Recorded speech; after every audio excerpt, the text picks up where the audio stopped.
Hey, good morning, Westplex. It's time for What About Nutrition, the show that explores the link between nutrition and optimum health and asks the overlooked question, what about nutrition? Now, every day there's more scientific evidence and research regarding the critical importance of nutrition for you and your family and the promotion of optimum health. On What About Nutrition, this radio show will focus on dietary supplements, herbs, vitamins, and homeopathic remedies, what they are, what they do, and how to use them. We'll also discuss diet, exercise, and other aspects of living a healthy lifestyle in the 21st century. Your host is David Gall, Mr. Nutrition, owner of O'Fallon Nutrition, a graduate of Washington University and Huntington College of Health Sciences Comprehensive Nutrition Program. I'm Steve Casper with you from Westplex Broadcasting, and I guess kind of like the engineer, co-host type of thing here. The straight man, maybe? No, wait a minute. You're the straight man. I'm not very good at it, but you're the comic relief. I'm the comic relief in most cases, right? Remember, always consult your healthcare practitioner before the beginning of any new supplements or any other changes to your lifestyle. The purpose of this show is to inform, educate, and entertain. We do our best, and not to diagnose, treat, or prevent any disease.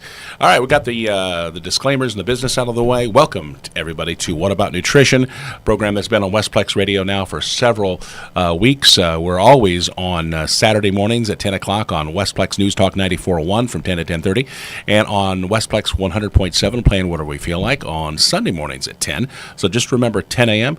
on Saturday, Westplex News Talk 94.1, and on Sundays at Westplex 100.7 FM. Good morning, David. How you doing? Oh, I'm doing great, Steve. How about yourself today? You can tell I'm up. I'm feeling good. Definitely. I did go out and get some GABA. Oh, yes. I got some GABA, and I've got some this and some of that, and been taking your advice. And man, you really know what you're talking about. Oh, I It's appreciate really it, good. Steve. Yeah. Maybe that tyrosine that you started, that might have you up today.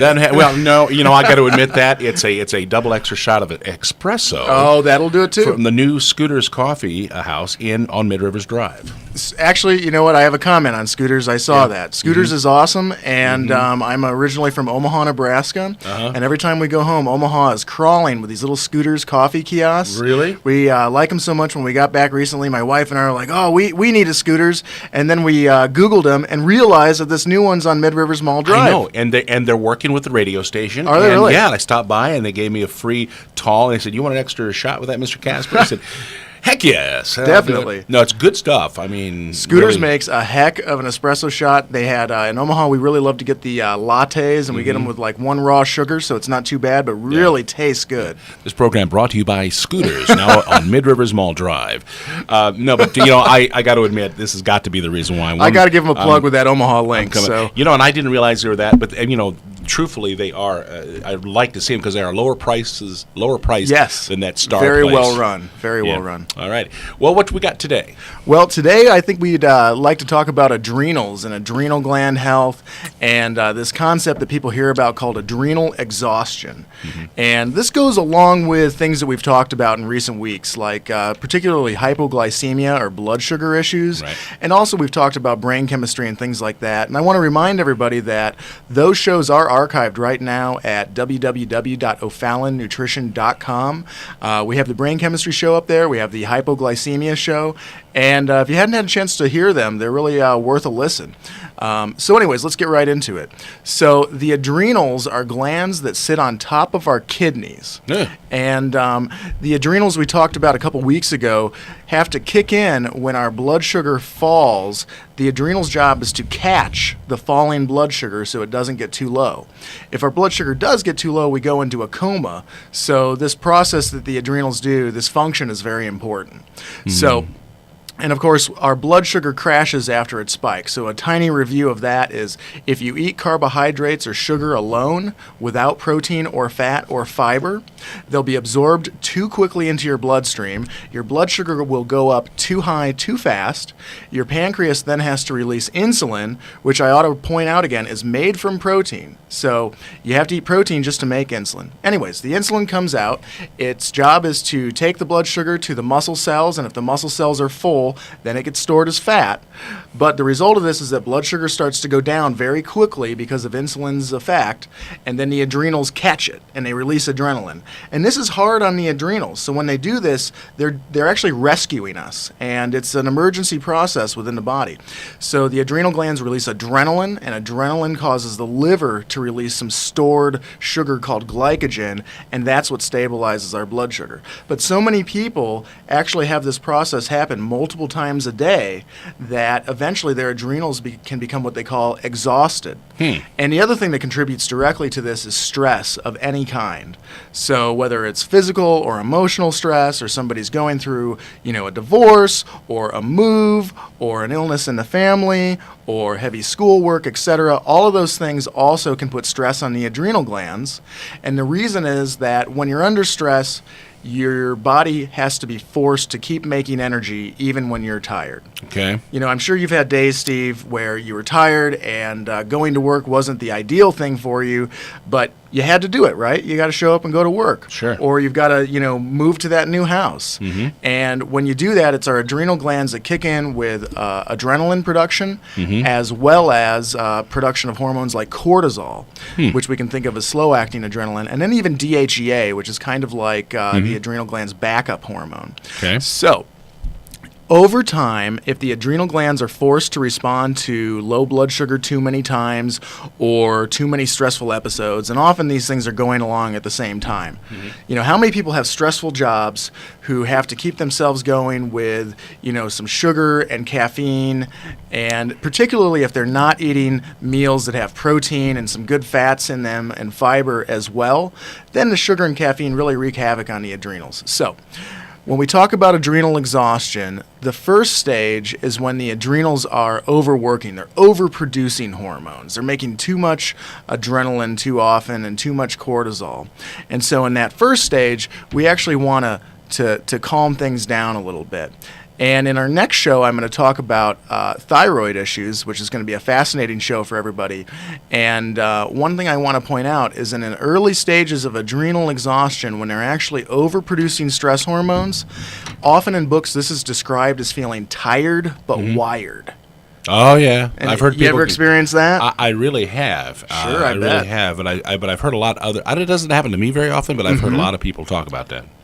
Yeah, so you'll have folks that, they'll feel that underlying fatigue, but at the same time, they'll kind of feel wired or almost anxious. So that's the early stage of adrenal exhaustion, which is before they've lost their ability to make hormones like cortisol and adrenaline. So at first, they kind of overproduce.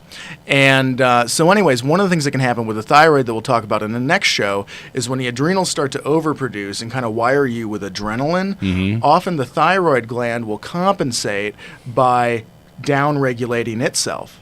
So you can have people that get into this adrenal exhaustion, and then if the thyroid down-regulates, becomes slower, produces less thyroid hormone, then you can have issues like weight gain and other symptoms that are not fun. Wow. So, but coming back to adrenal exhaustion, the first stage is the most common, and that's where people are tired but wired. If they were tested, their cortisol levels would usually be a little on the high side during this point, and there are saliva hormone tests that folks can order over the internet for that. And some physicians offer them. So we want to talk about adrenal supporting nutrients. So in the second segment, we'll get to the later stages of adrenal exhaustion. But right now, I can talk about what supports the adrenals. So there's a few nutrients. Chief among them is vitamin C. So 90% of the vitamin C that we ingest is typically used by our adrenal glands in the body. Animal adrenal glands are so high in vitamin C that if you are out in the wilderness dying of scurvy, they say that if you eat the adrenal glands from an animal that you've hunted, that it can actually help to prevent or treat scurvy. Wow. So really interesting stuff. So vitamin C obviously is crucial for their function and their ability to manufacture hormones. Second is vitamin B5, known as pantothenic acid. So vitamin B5 is required for the production of cortisol. And again, it's most heavily used by the adrenal glands in the body. Also, vitamin B1, also known as thiamine, really critical for blood sugar balance. And as we mentioned, if the blood sugar becomes unstable, the adrenals have to do a lot more work in order to catch Okay. the crashing blood sugar. Okay, that vitamin B1 you said for Yes. okay, what natural foods is that normally found in? B1 is going to be found in things like meats. It's also going to be found in whole grains. So good healthy foods like that, beans as well, are sources of some of these, but they are actually present in animal foods. The B vitamins in particular, you do find in animal foods like beef and chicken and things like that, Okay. but also in your whole grains and some of your other healthy starches like beans would be a source. Okay. And your green leafy vegetables are, of course, sources of a lot of the B vitamins too. And of course, vitamin C, green leafy vegetables, fruit, and if you can run across any fresh adrenal gland, it's going to have some vitamin C in it too. Yeah. So, long story short, the B vitamins, particularly B1 and B5, as well as vitamin C, are really pretty critical for adrenal health on a basic level. And we can make the case that nutrients that support proper blood sugar balance, B1 again is one of those, but also minerals such as chromium and that B vitamin biotin are very important for blood sugar balance. And of course, if the blood sugar becomes unbalanced, the adrenals have to work harder. Right. So, vitamin B complex, vitamin C, a lot of folks can benefit from what you mentioned earlier, GABA. So if we can help them to feel more calm and less overreactive. And of course, GABA kind of serves as a nutrient that mops up excess adrenaline and cortisol. And that excess adrenaline and cortisol is what can actually contribute to you feeling kind of wired and have difficulty shutting down. So GABA can mop that up. So in early stages of adrenal exhaustion, those are really helpful. In the next segment, I'll also talk about the herbs that are helpful, such as rhodiola and holy basil, and then we'll talk about, well, what happens when folks have even more significant severe cases of adrenal exhaustion. Okay. All right. That kind of wraps up the first segment here this morning on What About Nutrition on Westplex Radio. Steve Casper with you this morning, and alongside Mr. Nutrition himself, David Gall of O'Fallon Nutrition, located out Veterans Memorial Parkway, close to JJ's Restaurant in O'Fallon and Fort Zumwalt Square. Okay, and you can find him on the web anytime at www.o'fallonnutrition.com. We'll be right back with part 2 after this.